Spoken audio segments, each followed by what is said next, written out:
मीरपुर नाम के शहर में तेजस अपनी पत्नी नीरू के साथ रहता था। पति पत्नी दोनों ही नौकरी करते थे। एक दिन तेजस गांव अपनी माँ के पास फोन करता है। हेलो, प्रणाम माँ। जीते रहो माँ। तुम दादी बनने वाली हो हैं?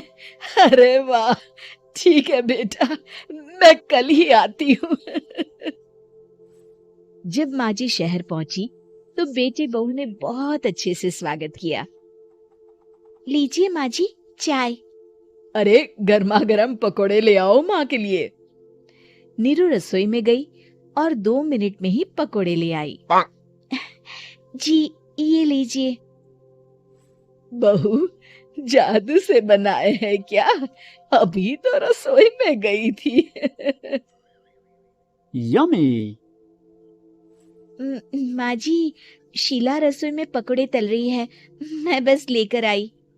हे भगवान, मेरा धर्म भ्रष्ट कर दिया तूने। अब तो गंगा जल से शुद्धिकरण करना होगा। दूसरे दिन, माँ जी, मैंने नाश्ता बना दिया है, ऑफिस जा रही हूँ। पर अभी तो घर का सारा काम पड़ा है। शीला आती ही होगी, झाड़ू पोछा बर्तन कपड़े वो सब कर लेगी। हमारे जमाने में घर का सारा काम हम ही करते थे। जी माँ जी, आप बहुत होशियार हैं, मैं घर ऑफिस दोनों नहीं संभाल पाती। तो जरूरत क्या है घर से बाहर जाकर चाकरी करने की? वैसे भी घर का काम खुद करने से घर में बरकत आती है, समझी? पर माँ जी।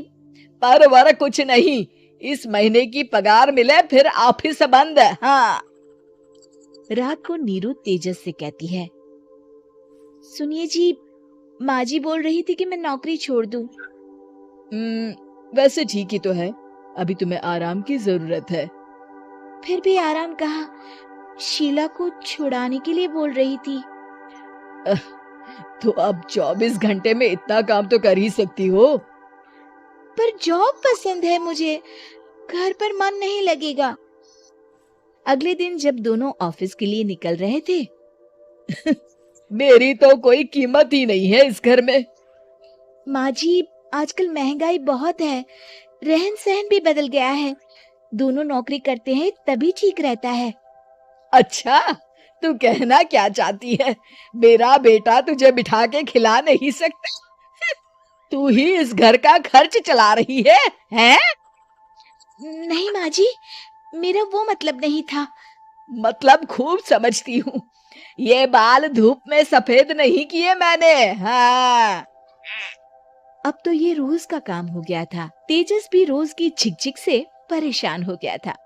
एक दिन उसने कहा, नीरू, वैसे भी तुम्हें मैटरनिटी लीव मिलने वाली है, तो अभी से ही छुट्टी ले लो। पर क्या, मेरी सैलरी अच्छी खासी है।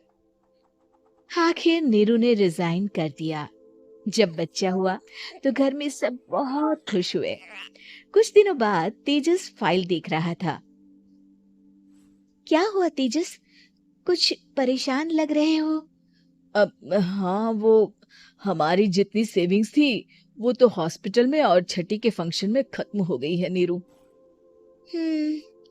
और अभी वैसे मंदी चल रही है तो मैं बोल रही थी कल मुन्ना को हेपेटाइटिस का टीका लगवाना है। नीरू, क्या पोस्टपोन नहीं कर सकते? नहीं जी, बिल्कुल नहीं। अब तेजस को समझ में आ रहा था कि उससे गलती हुई है। पैसों की कमी का असर घर के माहौल पर भी पड़ रहा था।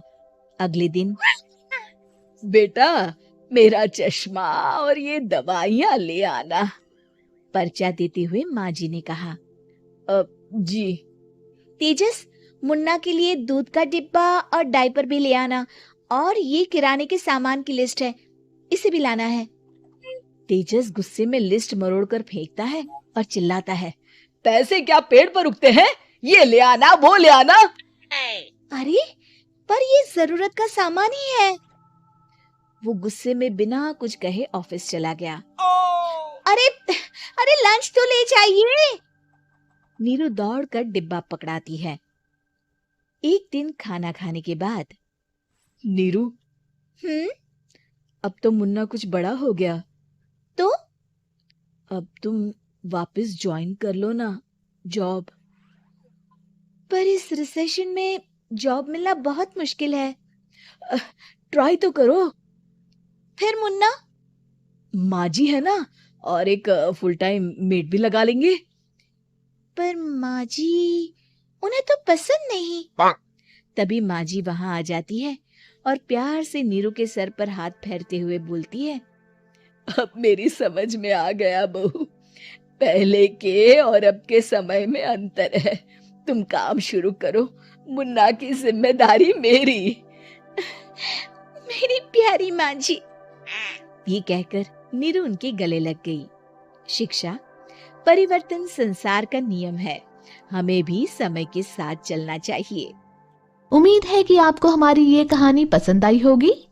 कृपया हमारे चैनल को सब्सक्राइब करें और सभी अपडेट्स के लिए बेल आइकन जरूर क्लिक करें। और हाँ, वीडियो लाइक और शेयर करना मत भूलिएगा। Bye bye.